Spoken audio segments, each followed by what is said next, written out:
Okay, thank you.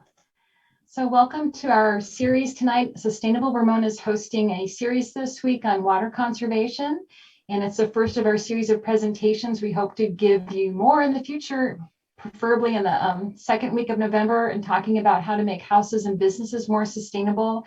And at some point, we'll also be talking about getting rid of gas and converting to electricity to make sure we're using energy-saving devices such as heat pumps and solar energy. And we'll look into other things like evaluating solar systems and battery backups as well. And you can watch for these details on our webpage. We have it at Sustainable Vermona. We also have a Facebook page at Sustainable Vermona, and we also are going to be recording these sessions on our YouTube channel. But tonight, I'd like to introduce to you a wonderful speaker. His name is Eric Snodgrass, and he's going to be presenting on the weather outlook in 2021, the trends and impact to agriculture. He's a science fellow and a principal atmospheric scientist for Nutrien Ag Solutions. And there he's developing predictive analytical software solutions to manage weather risk for global production agriculture. And whether you're in the agriculture field or not, you'll find him to be a very good speaker, and you'll learn so much. So I'll hand it over to Eric. Thank you. Yeah, well, thank you so much for the invite to come out and speak tonight. And I hope that you all enjoy and learn a lot from what I have to share with you. As you can see, I'm wearing a jacket tonight. We had our first cold front come through this part of Illinois yesterday, the first one of many this fall, and the temperatures were knocked back pretty hard, and it's been raining nonstop here for about a day now. So we just kind of got thrust into the new season. So speaking of new season, I'm going to go ahead and share my screen here. I thought it'd be kind of fun to start off with this. So this is an animation, there it goes, that we got yesterday on the 21st from one of our satellites called GOES-16. So this is a satellite that's roughly around 23,000 miles in orbit. And so it's quite a distance away, but it's capturing a picture of the Earth every single minute. It's amazing what that technology can do. But what I really want you to notice in this kind of sun up, which you see here on the East Coast, and then sundown, which will come at the very end of this animation, is where that day-night line is oriented across the Earth. Because today, on the 22nd, we know that today is an equinox. And just in case anybody on the call doesn't really know or understand what an equinox is, I thought I would just take 2 minutes and teach you a little bit about it, okay? So what I want to show you next is a series of images. These are all images taken from our geostationary satellites. And they kind of lay out these 4 important dates that we have throughout the year. We've got them labeled here as the June solstice. We also have the December solstice, that would be this one over here. And then we have our 2 equinoxes, one in September and one in March. Now, what an equinox is, equinox stands for equal night.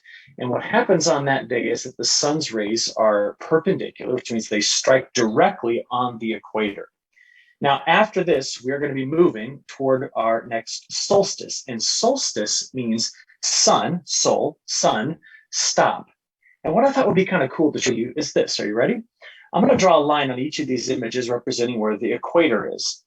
Now, you know, there's some other very important lines of latitude on Earth. For example, there's the Tropic of Cancer and there's the Tropic of Capricorn. But what's interesting is the latitudes of the Tropic of Cancer and Tropic of Capricorn are set based upon Earth's tilt on its axis. Maybe some of you have learned this before, but it's a good review.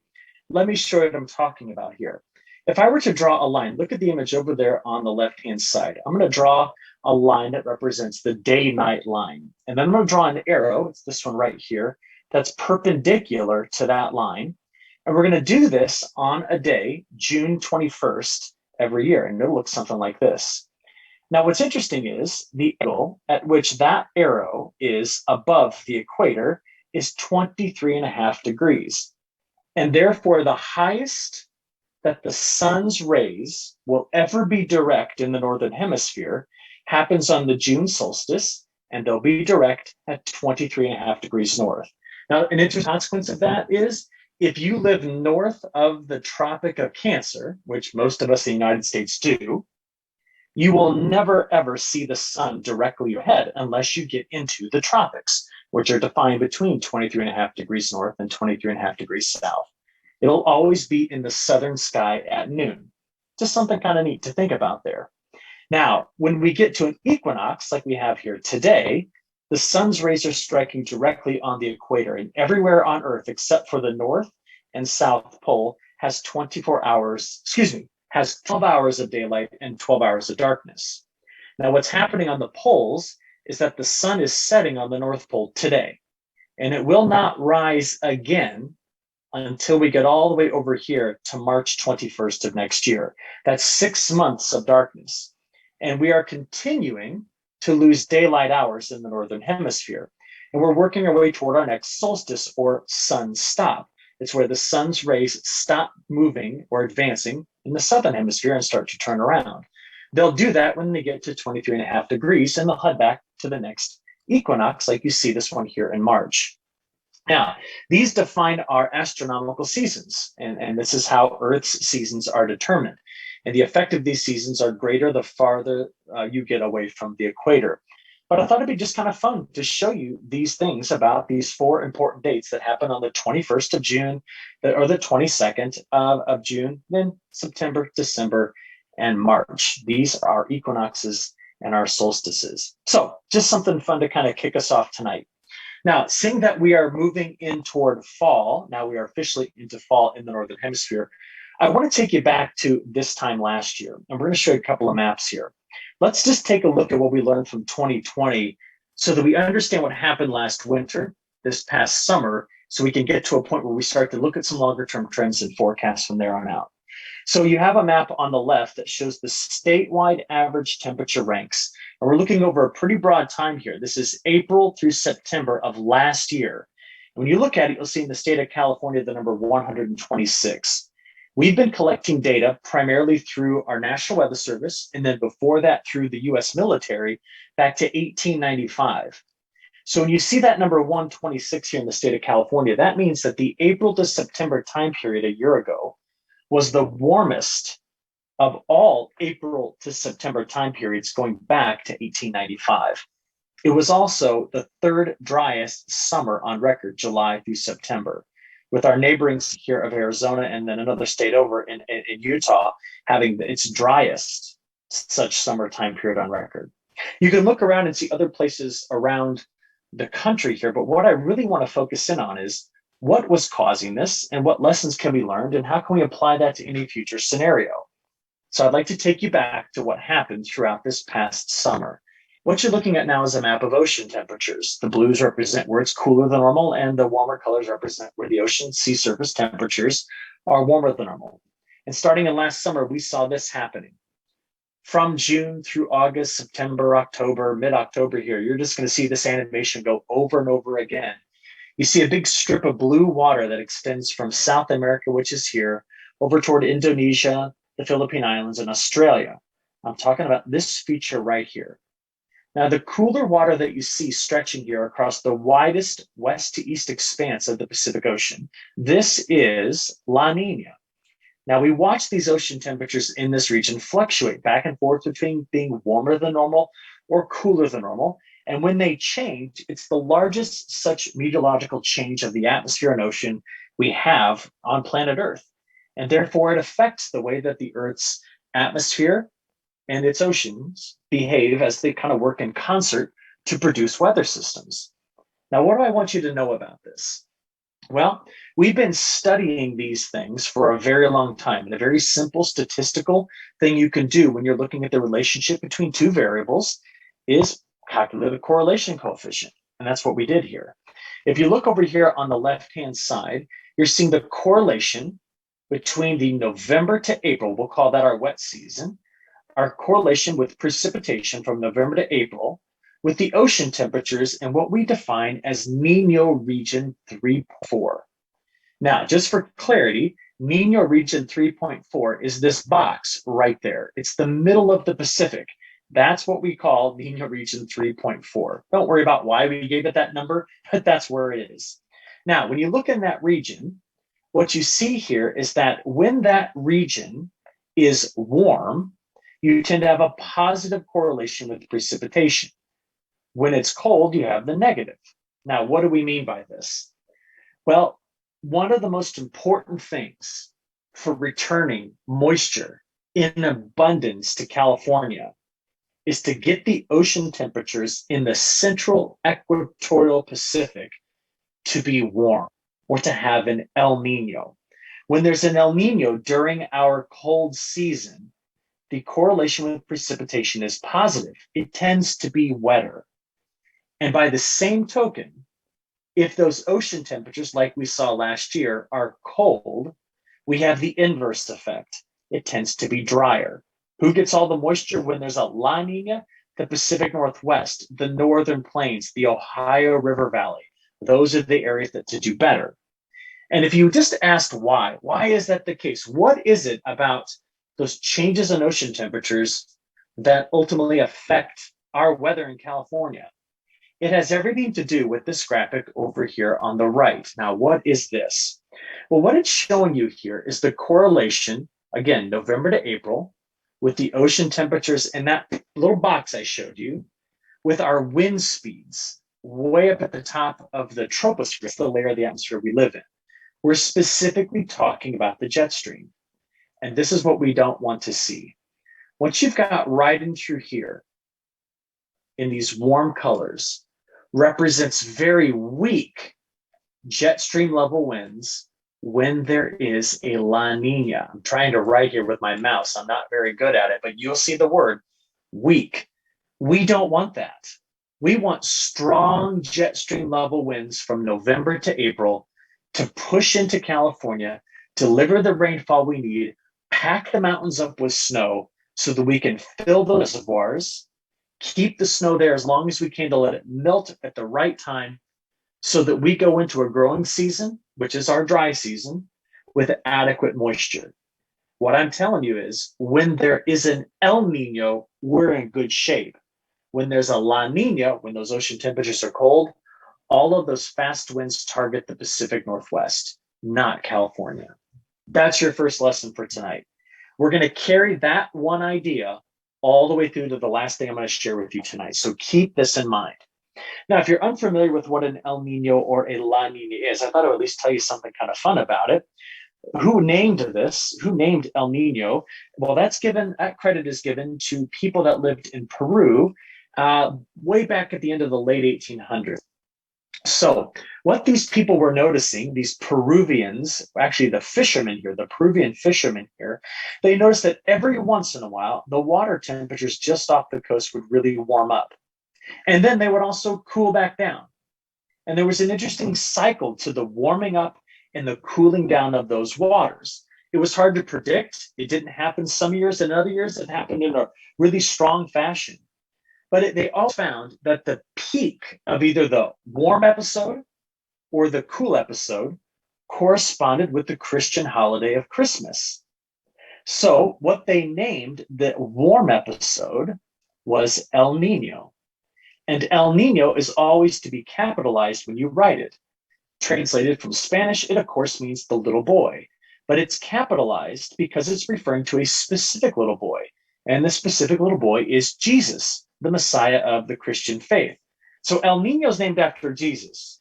Now, the flip of that circulation, called La Nina, which translated means the little girl, is just what scientists called the opposite of El Nino. All right. So that's where we get these two names. Now, here's what I want you to understand. When you look at the difference between an El Nino and a La Nina, it's about the redistribution of ocean temperature and precipitation across, well, 5 to 10,000 miles of open ocean. And when those water temperatures warm up or cool off, it sends the moisture to one side of the ocean or the other and dramatically affects global weather patterns. And when you think about what the most dominant driver is for the state of California during your wet season, it is the influence that either an El Nino or La Nina has on the jet stream. And that's why we study it. Because without the jet stream targeting California in winter, we don't get the rainfall that we need. So here it is all in a nutshell. You ready? This blue line represents the typical jet stream pattern when there is a La Nina during the cold season. And this thick red line represents what happens when there's an El Nino during the cold season. El Ninos tend to also produce a multi-layered jet, a northern one here called the polar jet stream, and then a southern one here called the subtropical jet stream. And that's the one we want. The subtropical jet stream brings that moisture from Hawaii and it targets California. We often call that the Hawaiian Express. I hope you've all heard that term before, but that's what we meteorologists call it. Another term for this, which is now being popularized a whole lot more in the literature, but also in the news media, is an atmospheric river. It's literally referring to the motion of the atmosphere flowing toward the west coast of the United States. So what I want you to think about here is that La Niñas tend to give us drier winters, and El Niños tend to give us wetter winters. But make sure that you understand that I said the word tend to. I didn't say it's a guarantee. It's just one of many, many factors that can control the weather in California throughout the wet season. And we all know and understand this well, right? For example, you could have a really dry November, December, January, and February, and then you could be saved with what you all call a miracle March, or the amazing April. Sometimes La Nina may control most of a winter, but not all of it. Or El Nino may control most of a winter, but not all of it. So just remember that we're only looking here at one factor. Here was our problem last year, and here's the lesson. The map you're looking at over there on the right is a precipitation anomaly map, a difference from normal. And it begins here, if you look, on October 1st, 2020. And I pulled this map off and saved it on the 19th of January last year. Now, what you're looking at is in red, places where we're in deficit in rainfall, and in blues, places we're in surplus. But what I want to do is I want to show you two different areas. We're going to look at the southern half of California first. We know we have data going back here, solid, really good, reliable data going back at least 40 years. And when you look at it, over the last 40 years, the time period of October 1st through the 19th of January, which is just when I made this for another presentation. In fact, I was talking to prune growers when I made this graphic. It was the driest in the last 40 years. And in Northern California, take a look. It was the fourth driest. So this La Nina winter we experienced last year starved us for the strong transport of moisture off of the Pacific with the strong jet stream, and we just didn't get it. Now, this is a map showing you something that's critical to understand. Because of that jet stream pattern last year, you're looking at a map now that shows the accumulated snowfall departure from normal from the beginning of the snowy season all the way to March 1st. You're just talking about the mountains. And what I want you to see is look at the Sierra Nevadas up through the Klamath Mountains in the north. Some of these peaks here weren't just 30 inches in deficit. That's just where I stopped the color bar. Some of these peaks were over 200 inches in deficit. And without that water there to melt and get into the reservoirs, we knew that we were going to be struggling with water resources through this entire growing season we just had. We can look at it another way too. If it maybe sticks a little better to see statistically where you rank, this looks at a map that began on October 31st and went all the way through April 30th and puts a number inside of every climate reporting district representing where it ranked as a total accumulated precipitation. Now, in this data set, there's 129 years worth of data. So the closer you are to 129, like this large climate reporting district here, which is of course representing our deserts, it was 127 out of 129. And over toward the coast, we were at a 123 out of 129. About the only other place that rivaled this dryness here in the Southwest and throughout California was this region here in the Northern Plains. And we were just talking, Beth, a few moments ago about your son who's out here farming. They had a very, very dry winter. And as you can see, some places 20 to 40 inches in deficit for snowfall. That's another reason why the Northern Plains suffered through drought throughout much of this year. Because when it comes to predicting long-term weather, there are only two variables that show statistical significance in producing a skillful, that means you have repeated accuracy, a skillful long-range forecast. One is ocean temperatures, which is what we've already talked about that. And the second one is soil moisture values. That's an important lesson to learn. So let's keep going with this. Drought area and classification. there's a really cool graphic that you can get by going to the Drought Monitor. If you've never been there, just Google Drought Monitor. It's a very intuitive site that comes from the University of Nebraska at Lincoln. And what we're looking at here is specifically for California. Now, the Drought Monitor began in January of the year 2000. So there's only 21 years, almost 22 years worth of data in the Drought Monitor. But what you're looking at here on the y-axis is the percent of the state area, that's over here, the percent of the state area of California in drought. Now, unlike my home state of Illinois, when you go into drought in California, it tends to last 2, 3, 4 years, like the drought from 2001 to the beginning of 2005. And then there's the 2007 to 2010, the 2012 through 2017. We had a short 1-year drought right here in 2018, but it's picked back up again. And we've now seen the middle of this summer, the second highest total land area in exceptional drought in the state of California. And I want to teach you a lesson in jet stream flow that shows you what you want to avoid at all costs. It's right here in this animation. So this is an animation showing you the jet stream level winds on June 28th of this past year. And I'd like to show you exactly where the jet stream is. It's here. And what I'm tracing out is very important. This is a large upper level high pressure system. This is a large upper level low pressure system. There's another one right over here. We call this a trough ridge system. Troughs are when it dips to the south. Ridges are when it bulges to the north. Now, where I live, right here is Lake Michigan, so I live right there inside that circle.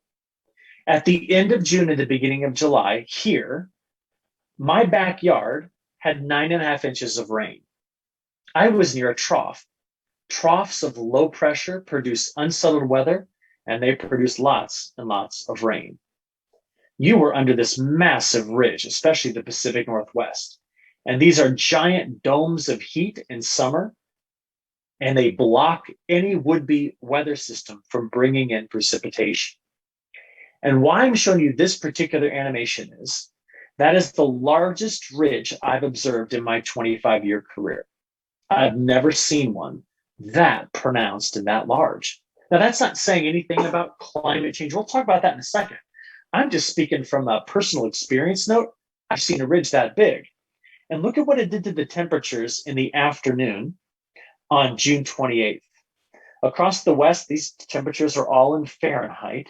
We saw temperatures in Portland, Oregon hit 116 degrees Fahrenheit. Now, for perspective, that didn't just beat the all-time daily high record. That beat the all-time record all time for the whole of Portland, Oregon. And while all that was going on, well, Chicago, just north of me, had a high temperature of 73 at the end of June. We could usually get temperatures here way up in the 90s. And what I want to teach you here is an important lesson about the flow of the jet stream. That's why we keep talking about it. So that particular pattern can be easily seen in this satellite animation. This is from GOES 16, and your lesson begins here. Can you pick out the flow of the atmosphere? I don't have to show you the winds, but can you see it? It's doing something like this, isn't it? Here's the flow coming our southwestern monsoon. And all the bright white you see here, these are the daily storms that pop up in the Great Basin and over the mountains. They produce a lot of lightning and not a whole lot of rain. The lightning, therefore, starts a lot of fires.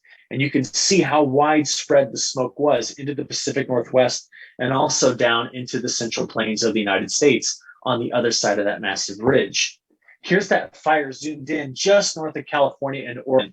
Amazing to see this. Now, I'll never forget this fire. It wasn't because I was in Oregon. It's because the smoke from this fire went through Oregon, Washington, Idaho, Montana, got into Saskatchewan, Manitoba, came through Minnesota, right over my house in Illinois. And we had the most brilliant red sunsets that I have ever seen in my life because the smoke blots out all of the short wavelength light, like the blues and the greens, only leaving the yellows, oranges, and reds as the sun sets. These fires produced smoke that didn't just make it across US and southern Canada, but sent smoke clear into the Atlantic and even eventually over into the North Atlantic. Some of the smoke was traced out through Iceland and eventually over into the UK. So smoke from those western wildfires was traced a great deal a distance off to the east. But notice what time of year we're looking at here. This was back in June. This was through the month of July. We typically think of our fire season as something that starts, in August, September, and October. We were already burning pretty early. And when I was at the end of, let's see, this would have been the end of July, I was flying out to Charlotte, North Carolina. And over here on the right, this is a picture of when we were landing in Charlotte. So we're on approach, and the city of Charlotte is in the background here, about 3 miles away from me. But you cannot see it because of all the smoke in the mid levels of the atmosphere, which came from those fires in the west. Sometimes these fires, if you've never seen this before, produce pyrocumulus clouds. And the video here is from PG&E. They have lots of videos up there just keeping track of all this kind of stuff. And you can actually see the massive pyrocumulus clouds forming on the heat of the fire below. The problem is that these particular clouds, although they are full of water, have very, very, very tiny water droplets that don't fall out in the form of rain. So they don't put the fire out.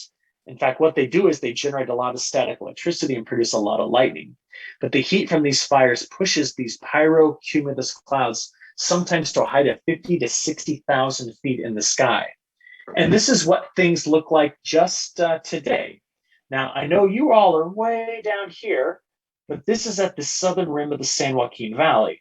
And these are some of the fires right here that we watched today spread their smoke eventually farther to the east across parts of Nevada and over to the Four Corners states. But I'm going to pause this at the very beginning. Let's start over. There we go. What's amazing is you can see the effect of the near surface temperature inversions early in the morning as the smoke lays low in all of the valleys here down in the southern part of the Sierra Nevada mountains. Isn't that amazing to see that? I always think that's so cool to see, despite the fact that we are talking about some terrible wildfires in this particular area.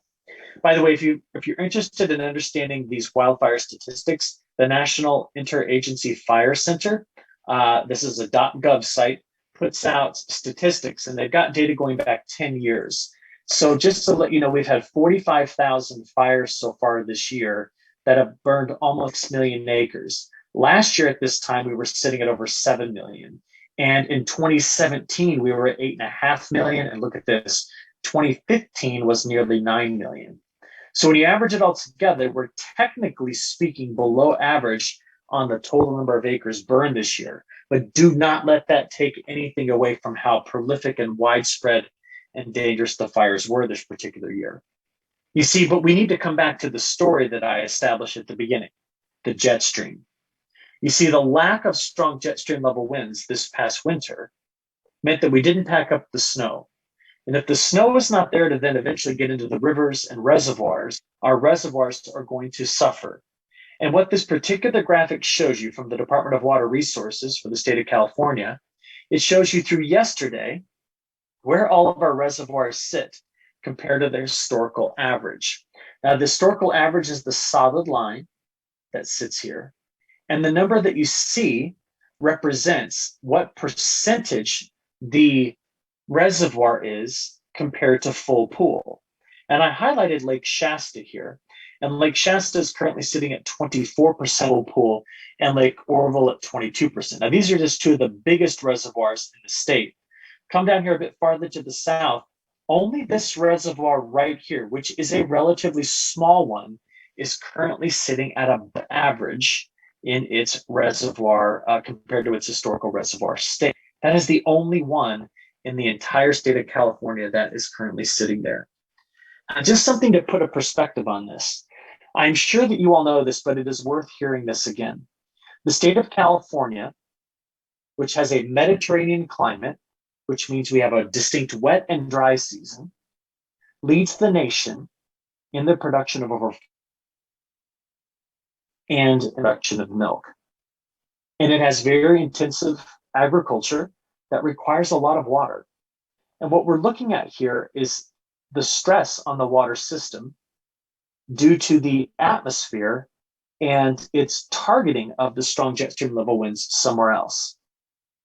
Now, I only have anecdotal evidence of what I'm going to share with you next because I have not looked up the statistics on my own. But in 2017, I was giving a talk in Las Vegas to a group of dairy farmers out of California. And one of those dairy farmers was telling me that they had put in to have a new well dug on their property there in the San Joaquin Valley, and they needed a new well dug for irrigation. Now, the well that was being dug, that bid was $500,000, and there was a 2-year waiting list, and the projected depth of that well was going to be 2,000 feet. Now, for somebody like me in Illinois, I've done an aquifer here as well. It's called the Mahomet Aquifer. It's actually an extremely protected aquifer, as are yours in California.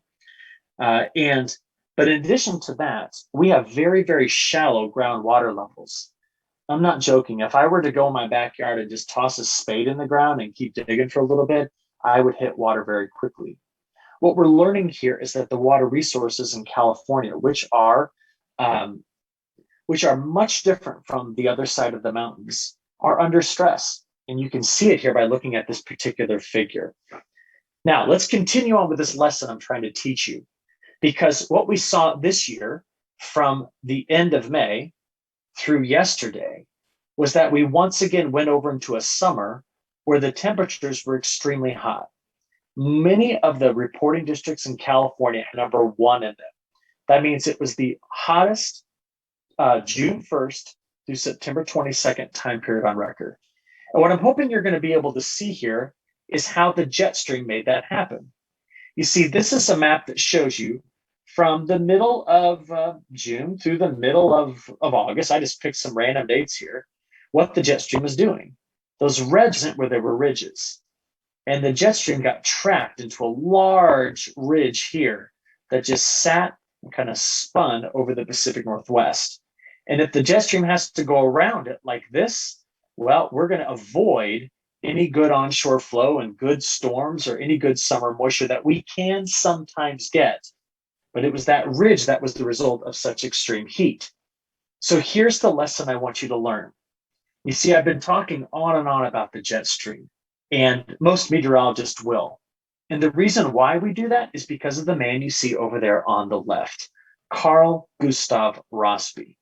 One of his major contributions to atmospheric sciences was his discovery of the behavior of the jet stream. We knew about the jet stream, but what we needed to learn was what it did. And one of his discoveries dealt with the wavelength of the jet stream. Now, this is critical information I'm about to share with you. So if you've tuned me out, turn me right back in, okay? And then we'll get to the second half of this talk and I will be quiet. This is what he taught us. Over here on the right, I have a map where these lines represent the streamlines or the flow of the jet stream. And what Carl Gustav Rossby taught us was that the typical wavelength from a trough to the downstream ridge, that distance right here is roughly 2/3 of the width of the United States. Now, what does that mean? That means that the way the Earth was built and the atmosphere that sits on top of it, and the fact that the Earth spins and is heated by a nearby star, gives us a jet stream.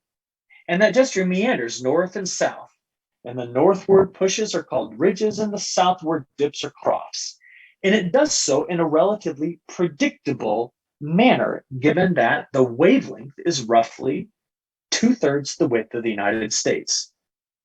Now, why is that important, all of you? It's important because whatever you're getting in California, I'm always getting the opposite of it here in Illinois. And it tells me that if I want to understand systematic long-term changes in a climate system, I need to ask myself, is the wavelength changing? Is the waves, or are the waves that are being produced, are they moving? Are they stationary? Are they growing? Are they getting higher or lower in amplitude? If Carl Gustav Rossby was still alive and listened, sorry, I should put a, he would know that we named these things after him. They're called Rossby waves. And I hope he'd be proud of what I'm about to share with you, because this is some of the most important research that's been done about the United States weather patterns over the last 70 years. Now, don't look at the graphic on the bottom just yet. Look at the top. In the journal Nature, I provided the link to it up there. They were looking for long-term trends in that summer jet stream pattern, as the title says. And what they found looking at 70 years of data was that the Western United States was seeing an increased frequency of summer ridges. And that is what we're seeing here in the color coding of red. And guess what? If there's more ridges in the jet stream here, there's more downstream troughs over the Great Lakes, which is where I live right here. Now, let me stitch this all together for you. If there are more ridges, it has to be because the atmosphere is warming here at a greater rate than it is warming here. What's your rate for the state of California from June to August? We have seen a 3-degree increase in our summer temperatures.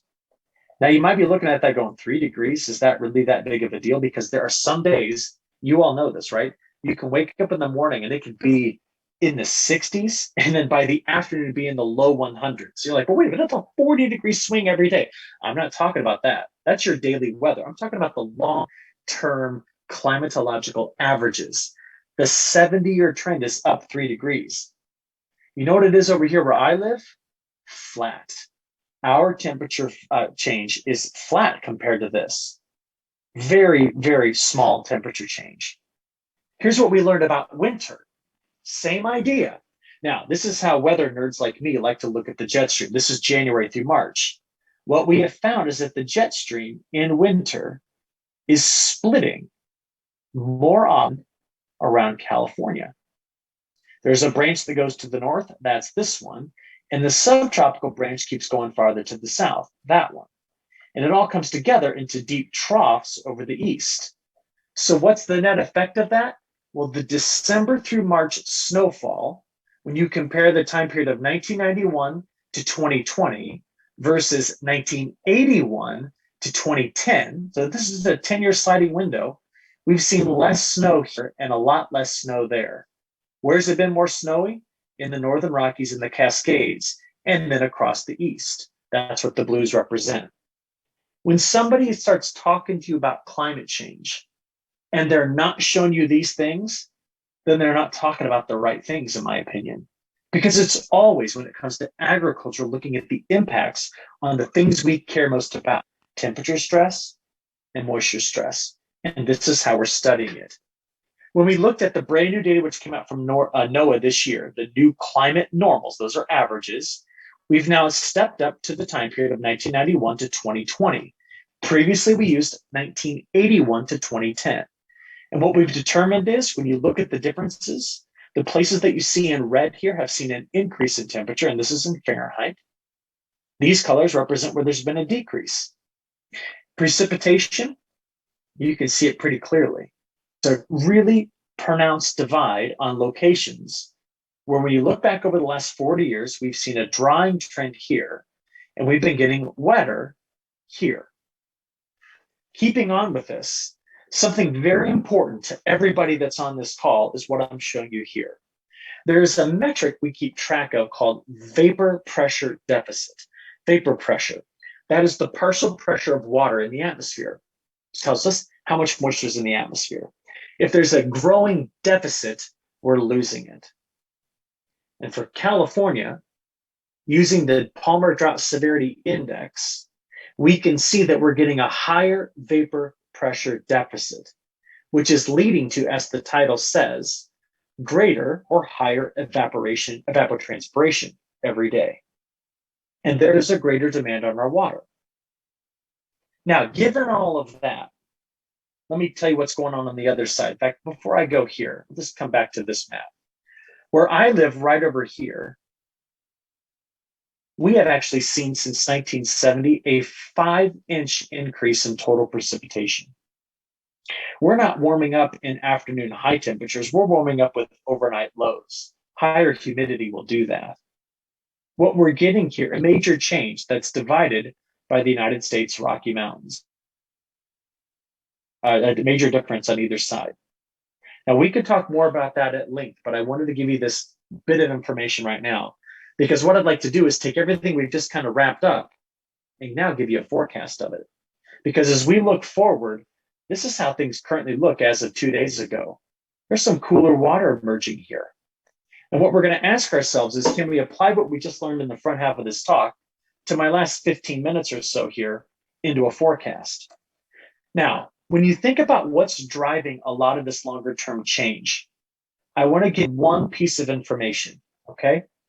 In the North Pacific, let me take that animation off there. Do you see how warm the water is here in the Gulf of Alaska? We've been measuring the ocean heat content in that area for a long time with buoys and with satellite.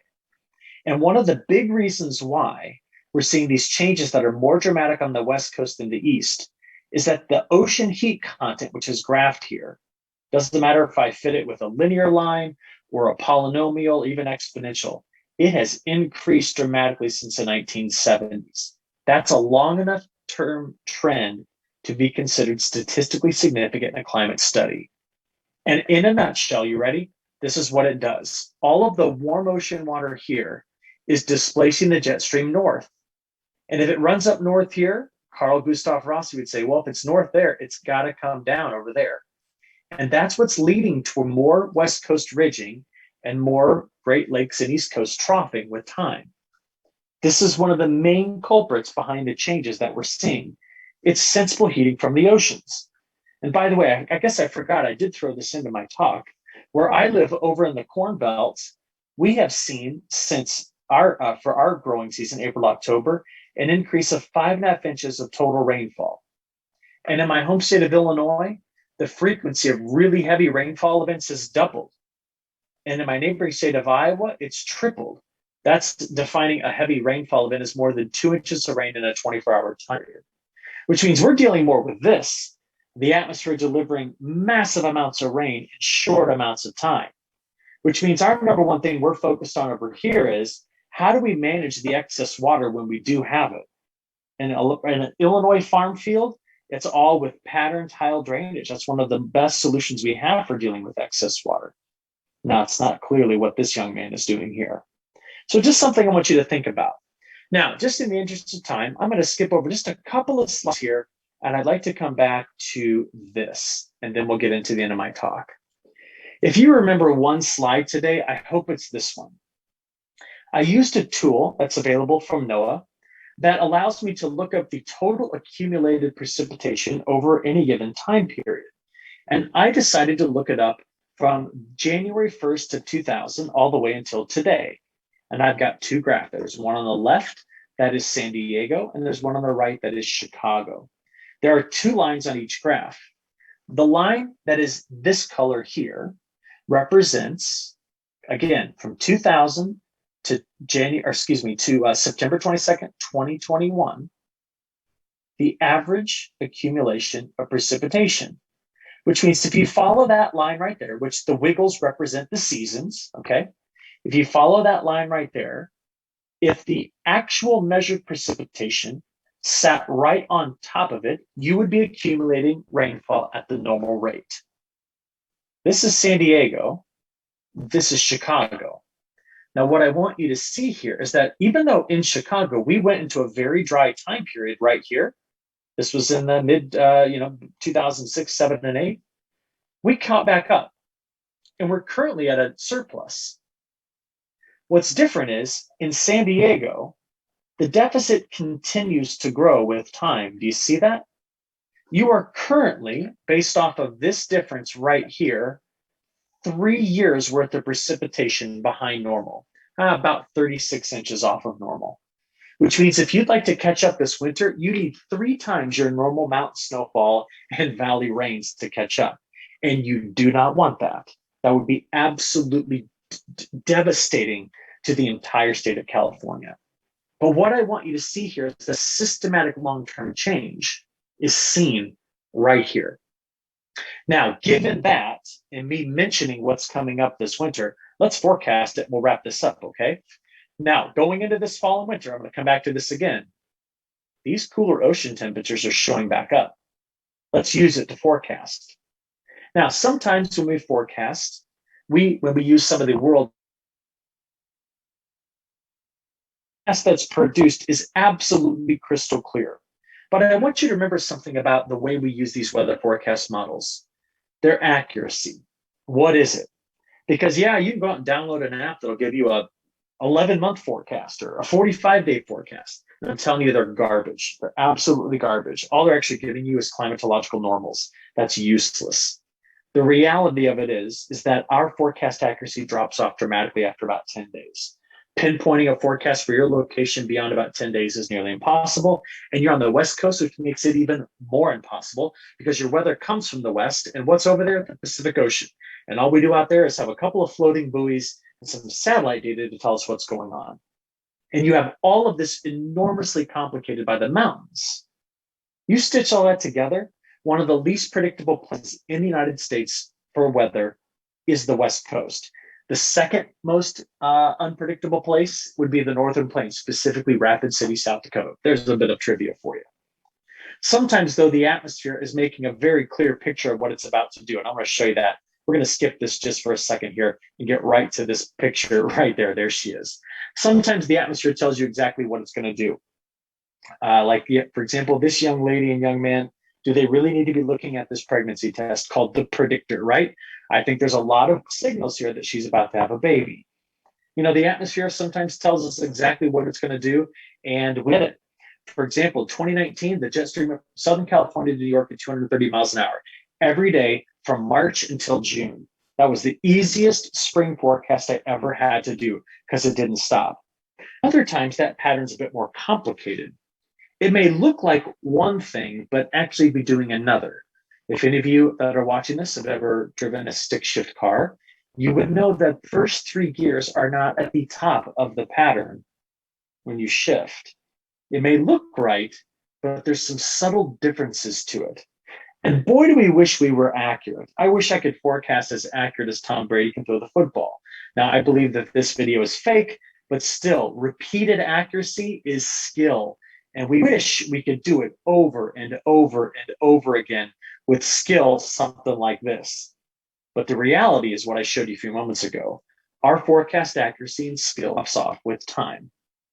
Now, are you ready? I'd like to see if you can do your own forecast. Now, I'm not going to call on anybody or ask any questions, but what I'm about to show you over here on the right is the jet stream for the next 10 days. Now, the black lines represent the direction it's going. The color tells you speed. And as I hit play, I just want you to watch the flow of the jet stream and put together your own forecast of precipitation and temperature. Are you ready? Let's do this together. I'm going to start it. I'll pause it right here. Here's what the time is going to look like.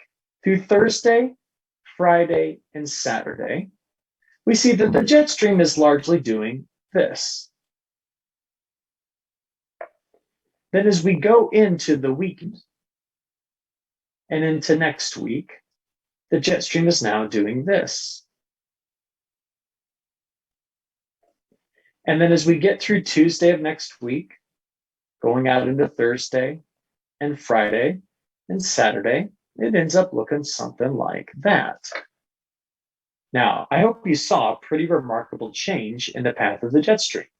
Let's see if the forecast you just built in your mind matches my forecast maps. Over the next 10 days, everywhere that you see a map that's shaded in these colors represents where it's going to be wetter than normal. These would be drier. Now, much of California, remember, is not yet ready for the start of the wet season. It's not normally wet here yet, but you don't see it being overly dry. To your north, though, we're seeing much wetter conditions. Do you know why that's going to be like that? It's going to be like that because by the time we get into this upcoming weekend and early next week, look at the trough diving down here. That's what's bringing in all this precipitation. What about the temperatures? Remember how there was a ridge at first? I'm sorry, but we still have a couple more days of the heat. This map shows you temperature compared to normal through the next 10 days. Next 5 days. We start off with above average temperatures in the forecast, but you saw the trough come in, didn't you? I have some very good news. much of the West Coast, and that includes all the way to Southern California, will start to see cooler weather. What do you think Carl Gustav Ross? If there's warmth in the West, it's cool in the East. If it's cool in the West, it's warm in the Central East. See it? It's exactly how the flow of the atmosphere works. It's a beautiful thing to recognize. Now, the nuances and the individual details, I'm not talking about that. This is big picture stuff. By day 10, this was all the way up there on October the 2nd. Let me draw you the jet stream. And if the jet stream is targeting like this, bringing in the flow, and a big ridge is over my home state of Illinois, this is what we're looking at in terms of precip. Wetter than average here, drier than average, and warmer than average there. What's going on down here is in the tropics. Don't look at that. That's not what we're talking about. Drier over here, wetter over there, simply because of the trough ridge pattern. See it? Now, if you just became an amateur meteorologist, this is all you need to look at from now until April. I take that back. This is all you need to look at for the rest of your life to understand the basics of the flow of the atmosphere and then infer from it what the jet stream is going to do to the surface weather pattern. In fact, when a new student becomes a student of mine at the University of Illinois, the very first thing that I teach them is pattern recognition in the jet stream. That's it. Because if I can get them to understand that, everything else is a consequence of it. Here's the good news. The new data for the month of October was just released to me 2 days ago. And in the near term, we are favoring above average rainfall in the West, especially in the northern half of California and into the Pacific Northwest. An early start to the wet season in October. Now, maybe you're going, but wait a minute, you said there was a La Nina coming, and I did say there was a La Nina coming. But La Ninas tend to have their greatest effect when we think about what it's named after. Remember that? It's a wintertime phenomenon, not necessarily a fall phenomenon. So if we are going to be favoring near normal October precipitation to possibly a little bit wetter, and near normal, maybe a slight warm bias on our temperatures, that is a great way to start the season. What could disrupt it? Well, last year, what disrupted it was the fact that this La Nina was growing. And usually La Ninas come in pairs. And here's the one that we have now. But you can see as clear as I can that the depth of the blue colors was much greater a year ago than it is now. And the very good news is, unlike a year ago, this upcoming winter La Nina is only going to be averaging about a ½ degree below average, whereas a year ago, it bottomed out at 1.5 degrees below average. This is a much weaker La Nina than what we saw a year ago. And it only looks something like this November, December, and January. That's the cold water. It doesn't extend way into the Northern Hemisphere. So what do we do as we finish this up? Well, this is what we've got. Looking again at those ocean temperatures in Nino region 3.4, October, November, December, fall, okay, we have a much weaker correlation in fall. In other words, it does tend to be drier in Southern California if there's a La Nina. But what I'm telling you is this La Nina is not the same magnitude of a La Nina like we saw a winter ago. And if you can tell, I've got a little bit of cheer in my voice. That's a good thing for all of you. You don't want another strong La Nina to develop. That would be a disaster. That would spell very dry conditions for winter. So what we see for this early winter time period in our long-range forecast models is now, instead of seeing greater risk of drought development, the models are just a shade on the drier side of normal. And they're much wetter than normal in the northern half of California, the Sierra Nevada, up into the Cascades and Northern Rockies. And it's not just the Europeans that are saying this. That's the European model on the left. The United States models see the same thing.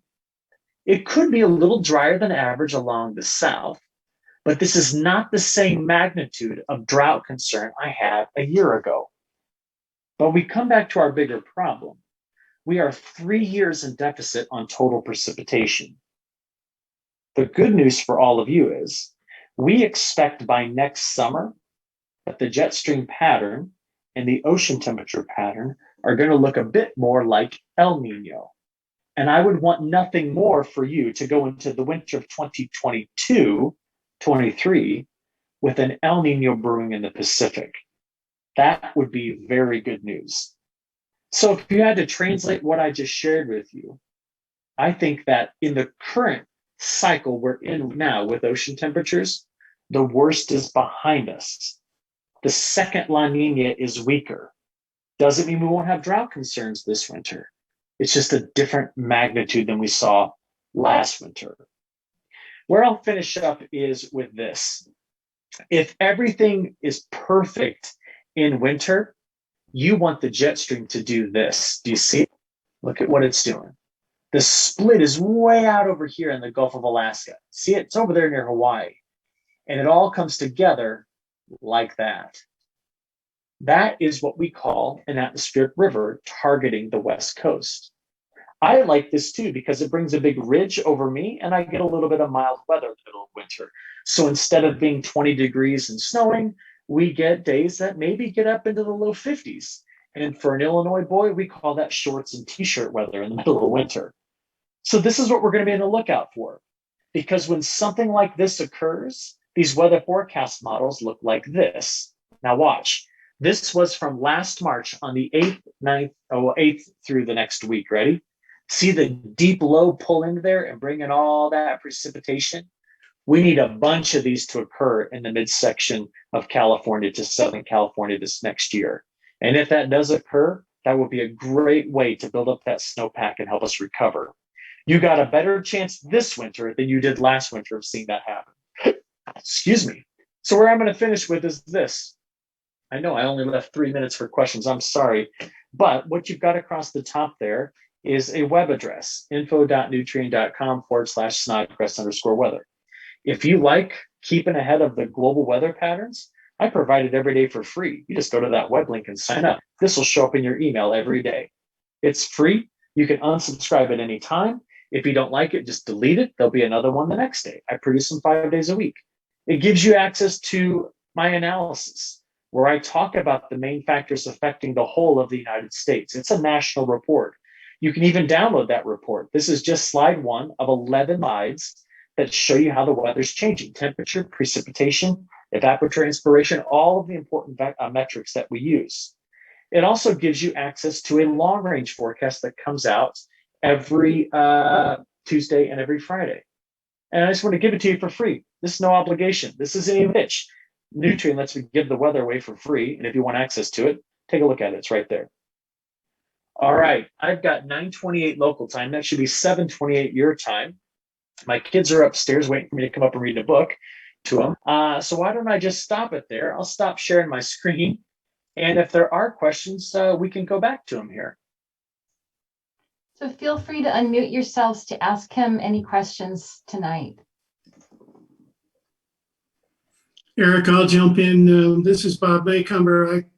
I want to compliment you. That was an incredible presentation.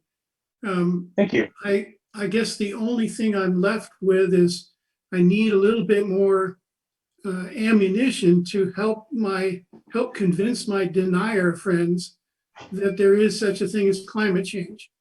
Sure. Yeah, it's a very tricky thing to kind of wrap our minds around. And it's unfortunate that so much about climate change has been wrapped up into politics and has become just as divisive. And I wish that wasn't the case, because ultimately we all have to live and survive and thrive in Earth's climate system. And we need to be aware of changes. If it's changing, let's put some numbers to it. Let's look at this.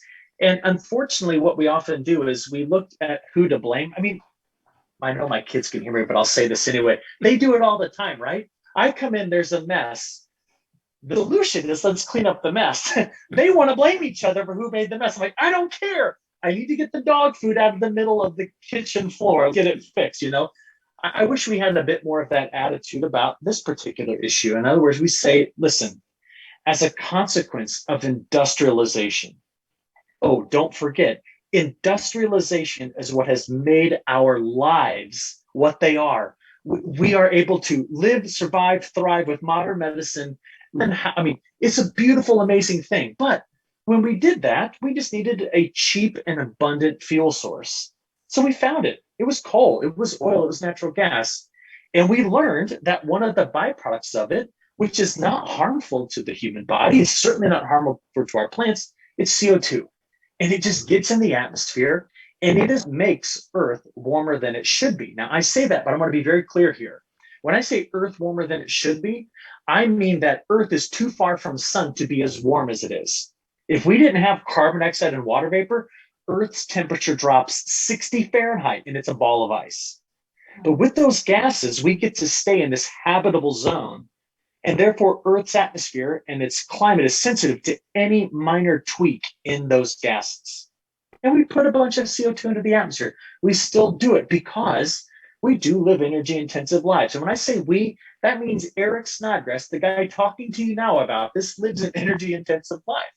Now, my point behind all of that is, if there's a solution to move toward a sustainable path with our relationship with both ag and energy and water, we should be pursuing it because it is going to be important. ROI, bottom line for what we do in agriculture and the sustainability of our global society. That's a big picture statement, but what are we as humans if we are not the great adapters, right? I mean, that's what we're good at doing.